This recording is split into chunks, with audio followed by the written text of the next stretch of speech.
네, 정일영 의원입니다. 우리 부처님 수고 많으신데요. 졸지 마세요. 졸지 마. 뒤에. 아까 자료 요구할 때도 그냥 웃는 간부가 있지 않나. 졸 것 같으면 나가서 자고 와. 다시 들어와요. 어디서 졸고 있어. 국감받는 자세가. 이거 중계되고 있죠, 장관님? 네. 장관님이 답변하지만 지금 이 국민을 대표해서 의원들이 각 실국장, 과장, 직원들 다 들으라는 얘기입니다. 근데 뭐 졸고 있고 웃고 그럼 되겠습니까? 정신 좀 차리세요. 제일 막강 부처고 엘리트 부처는 기재부가 이렇게 말해야 기강이 없고 그냥 국감을 적당히 넘기려면 되겠어요? 좀 긴장들 하시고요. 예비비 좀 여쭤보려고 그러는데 아까 제가 여기 김건희 여사도 나오고 하는데 용산 대통령실 이전 관련해서 예비비를 쓰고 감사한 지역도 받고 그랬어요. 그 장관님, 그죠? 네. 그리고 이제 2023년도에 해가지고 예비비 쓴 거 보면은 정상 외교에 또 많이 썼어요. 예비비가 이게 맞습니까? 예비비는 예를 들어서 홍수나 뭐 지진 이런 예기치 않은 사태에 대응하기 위해서 쓰는 거 아니에요? 네, 그렇지만 뭐 외교 같은 데는 사항도 여기 그래서 여쭤보는 건데 외교가 이게 예를 들어서 뭐 김건희 여사가 뭐 외교 뭐 어디 뭐 순방하고 싶다 해서 나가는 건 아닐 거 아니에요. 네, 정상 외교. 네? 정상 외교는 한 1, 2년부터 준비해서 수 없는 실무자들 회담을 통해서 국익을 위해서 대통령이 나가는 거 아닙니까? 네, 근데 이게 예비 쓴다는 게 전 말이 안 된다고 보고요. 뭔가 좀 코로나 이상하고. 이후에는 좀 예외적인 상황이 있었습니다. 네. 아니 코로나 어쨌든 작년 올해는 어떻습니까? 올해 지금 예비비 얼마나 지금 대통령 뭐 순방 외교 뭐 이런 지금 쓰고 있는 거 있습니까 올해? 최근에 저희가 프레스센터 관련해서 약간 추가한 게 있습니다. 네. 그렇죠. 네, 네. 그래서 그런 거 등등이 저는 예비비 사용 목적에 맞게 사용되는데 그걸 확인하기 위해서 예비비 사용계획 명세서 자료 요구를 하면 또 지금 안 내지 않습니까? 그 자료를 왜 안 냅니까? 아무런 문제가 없고 장관님 말씀하신 것처럼 당당하면 내셔야죠. 자료 주십시오, 장관님. 자료 요구하신 거에 대해서는 저희가 설명을 드리겠습니다. 예, 하여튼 자료를 주시고요. 그 다음에 이 대통령실에 제가 아까 보여드린 44명 전원이 이제 금융 공기업 재취업, 특히 이제 공공 및 유관 기업에 총 11명이 그냥 프리패스했어. 이건 어떻게 생각하세요? 이거 지금 어차피 공직자윤리위원회에서 심사를 받고 가는 것이기 때문에요. 네, 뭐 제가 지금 이제 공공기관 운영위원회 제가 말씀을 드렸는데 그 다음에 이제 이 기재부 보면은 기재부도 지금 많이 재취업했죠. 제가 보면 15명, 그죠? 네, 근데 뭐 하나하나의 사례를 보면 저희가 공채윤리위원회 심의를 받기 때문에 그렇게 생각하시는 것처럼 그렇게 뭐 좀.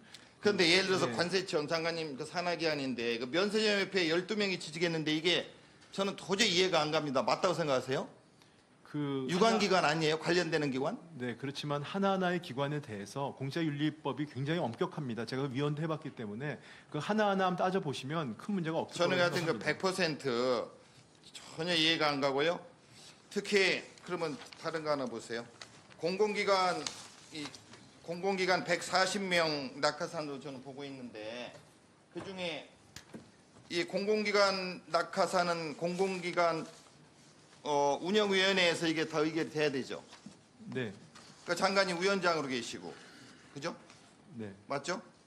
근데 140명 중에 저희가 전부 분석을 해보니까 예를 들어서 공공기관에 갈 때 제일 중요한 게 뭐예요? 전문성하고 CEO 말하자면 경영 능력 아니겠습니까? 그렇죠, 장관님? 네, 뭐. 아니 위원장이시니까 뭐 많이 해보셨을 거 아니에요, 회의도. 맞죠? 네, 뭐 그렇습니다. 예. 근데 직무 연관성이 119명은 직무 연관성이 없어요. 21% 25명이 대통령실 인수위 대선 캠프 출신, 국민의힘 관련 인사 76명, 64% 검찰 국가정보원 출신 18명. 이거 문제가 있는 거 아니에요? 이분들이 전문성이 없는데요. 그 공공기관에는 뭐 감사직도 있고요. 그렇기 때문에 전문성도 전문성이지만 여러 가지 다양한 분야에서의 경험이 또 도움이 되는 부분이 있습니다. 네. 그래서 장관님 그렇게 말씀할 것 같아서 그래서 이제 공공기관 운영의 회의록을 좀 보자고 그랬어요. 회의록을. 근데 회의록도 개인정보라고 해서 안 내놓습니다. 그럼 이게 아니 개인정보로 아까 처음 시작할 때도 말씀하셨는데 예를 들어서 장관 뭐 인사청문회 할 때 재산이라든지 뭐 자녀 뭐 병역 등등이라면 개인정보라고 볼 수 있을 거예요.